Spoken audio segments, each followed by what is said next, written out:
Hello everyone, welcome to another video. I'm Randy and this is a contest entry, and it's a contest entry for a fellow Kansas Cityan, Kansas City area. Although he lives on the Kansas side, I live on the Missouri side. But it's Jason the Old Millennial, which is his channel name. And I don't know if he's 100 subscribers yet, but he was trying to get to 100 subscribers. I think he's very close, so please subscribe to his channel. And this all revolves around the year you graduated from high school. And I graduated in 1976, and he wants us to show favorite album from that year, favorite song from that year, favorite movie from the year you graduated, and a memory from that year. All right, so the first one, my favorite album from 1976, which is the year I graduated. This was probably what I was listening to at the time. It's the Styx, Crystal Ball. It's when Tommy Shaw joined the band, and it's got the title track Crystal Ball, Sweet Mademoiselle, Put Me On. But to be honest, that would not be my favorite one now. My favorite one would be this Warren Zevon self-titled album. It's just a fantastic album of songs. You got Frank and Jesse James, a really cool thing about the two outlaws. Mama Couldn't Be Persuaded, Backs Turned Looking Down the Path, Hasten Down the Wind, which Linda Ronstadt would later cover. Poor Pitiful Me, a great song that Linda Ronstadt would also cover. The French Inhaler, which mentions Marilyn Monroe. It's a great song. Muhammad's Radio, I think Linda covered that one too. I'll Sleep When I'm Dead, Carmelita, a tough song about addiction, Join Me in LA, and I also wanted us to say our favorite song, and my favorite song would also be off this album, and it would be Desperados, Under the Eaves. It says, if California slips into the ocean like the mystics and statistics say it will, I believe this motel will be standing until I pay my bill, or something to that effect. But great song, great album by the great Warren Zevon, one of my favorite albums of all time, from 1976. And next is my favorite movie from 1976. Well, I actually don't have it, which is unbelievable because I do have a lot of DVDs. But it would probably be the movie Network, which is a satirical look at news organizations. And this one starred Albert Finney, Peter Finch and Faye Dunaway, who both won Academy Awards for their performances. And Peter Finch won posthumously, as he had passed away before the awards ceremony, the first one to win an award posthumously. And he was just amazing in the movie.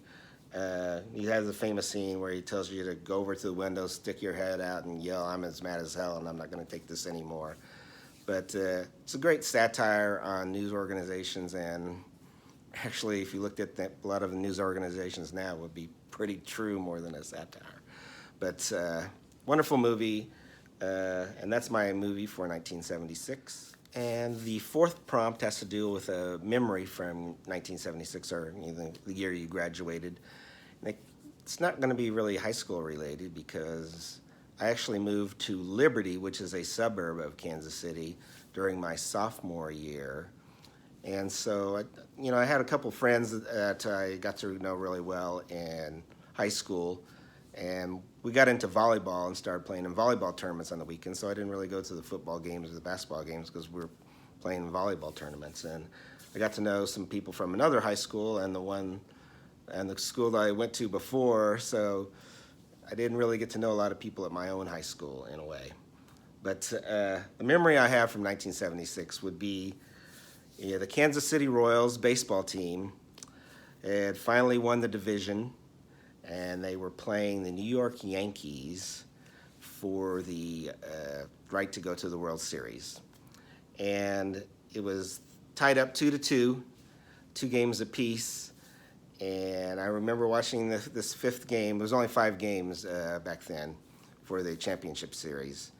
And the score was going back and forth, and in the 8th inning, actually, the Yankees led 6-3.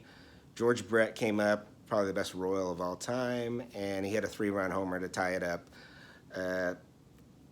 to go into 6-6. to go into the ninth inning. Ninth inning, at the top of the ninth inning, the Royals had men on base, and they had a bad call at second base, which, a lot of people talk about the Cardinals and the Royals. When the Royals beat the Cardinals in the World Series, there was a bad call. Well, there was a bad call in this series too, but who knows what would happen afterwards. But anyway, it would have made the bases loaded with George Brett coming up. Unfortunately, that did not happen. Going to the ninth inning, Chris Chambliss of the Yankees, bottom of the ninth. It's a home run to win the World Series. The fans mob him in New York. There was a question whether he ever touched home plate because everybody came out of the crowd. It was a crazy scene. The only thing I do have something from that, and that's showing the Royals dugout after that disaster. And it would be really be the start of the New York Yankees Kansas City Royals rivalry. 4 years late, it would be 4 more years before the Royals finally beat the Yankees to go to the World Series, but that's another story. Anyway, that's my memory. It's not a happy one. This is my sports memory from 1976, but hope everyone's doing well. Everybody subscribe to Jason's channel, and thanks for listening and watching.